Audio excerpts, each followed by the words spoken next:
በምዕራብ ጎንደር ዞን ገንዳዋ ከተማ በዘላቂ ሰላምና ልማት ዙሪያ በዞኑ ከተለያዩ ወረዳዎችና ከተማ አስተዳደሮች የተውጣጡ የተለያዩ የህብረተሰብ ክፍሎችን እንዲሁም የክልሉ ከፍተኛ አመራሮችን ያሳተፈ የውይይት መድረክ ተካሂዷል። የውይይቱ ተሳታፊዎች የተለያዩ ሀሳቦችን ያነሱ ሲሆን ከነዚህም መካከል ከጎንደር ጭልጋ መተማ የሚወስደው መንገድ መዘጋት እንዲሁም እየተባባሰ የመጣው ዝርፊያና እገታ ለዘርፈ ብዙ እንቅስቃሴያቸው ተግዳሮት እንደሆነባቸው አንስተዋል። በመንገድ መዘጋት ምክንያት የኑሮ ውድነቱ ጣራ ነክቷል። ሪፈር የሚደረጉ በሽተኞች በቀላሉ ወደ ጎንደር መሄድ አልቻሉም። ጎንደር ሳይሆን ሽንፋለው ወንድሞቼ ጋር መገናኘት አቅቶኛል። 2 ዓመት ለምንድን ነው መንግስት ባለበት ሀገር ይሄ የሚሆነው? ለመከላከያ ሰራዊት ብቻ ነው እየተሰጠው።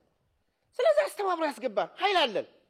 ራሴ ገባለሁ። በመሆኑም በቅንጅት የአካባቢውን ሰላም ማስጠበቅ እንደሚገባ የገለጹት ነዋሪዎች በዚህም የበኩላቸውን እንደሚወጡም ተናግረዋል። ስራ መስራት አለብን። ካልሰራን ምንም ብናወራው ትርጉም የለውም። የሃይማኖት መሪው ስራውን ቢሰራ፣ የአገር ሽማግሌው ስራውን ቢሰራ፣ አመራሩ ስራውን ቢሰራ እንዲያው ከኛ አቅም በበላይ የሆነ ጽንፈኛ ብንለው የለም።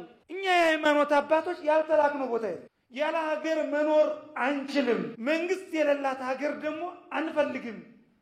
ያውም ኢትዮጵያን ያክል እንዲሁ አብረናለን ከናንተ ጋር የሚያስከትል የሚከፈልም ዋጋ ካለ ለመክፈል። የአማራ ክልል ሰላምና ጸጥታ ቢሮ ምክትል ኃላፊ በሪሁ መንግስቱ በበኩላቸው ዘላቂ ሰላም ለማምጣት ከንግግር ባለፈ የተግባር ስራዎችን መስራት እንደሚገባ ገልጸዋል። በአካባቢው በየጊዜው የሚዘጉ መንገዶችና የሚፈጸሙ የዝርፊያና እገታ ወንጀሎችን ለማስቆም ማህበረሰቡ ከጸጥታ ኃይሉ ጋር በቅንጅት መስራት እንደሚገባው ተናግረዋል።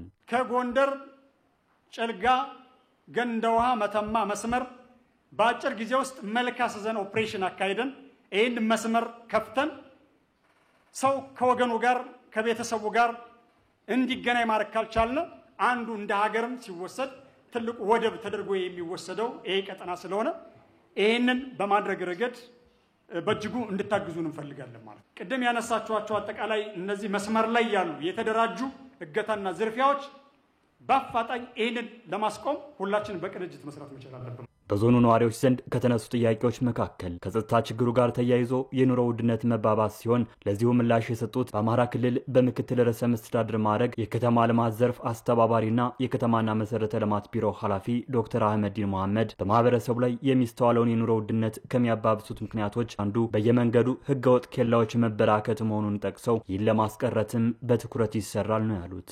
ህዝባችን ላይ ያለው የኑሮ ውድነት እየመጣ ያለው በየቦታው ኬላ እያስከፈለ እየዘረፈ ያለ ዘራፊ ቡድን ምክንያት ነው። ይሄን እናስተካክል። ኬላ ይነሳ ከየቦታው። ኬላ ላይ የሚቆም ምንም ወገን የለም እዚህ።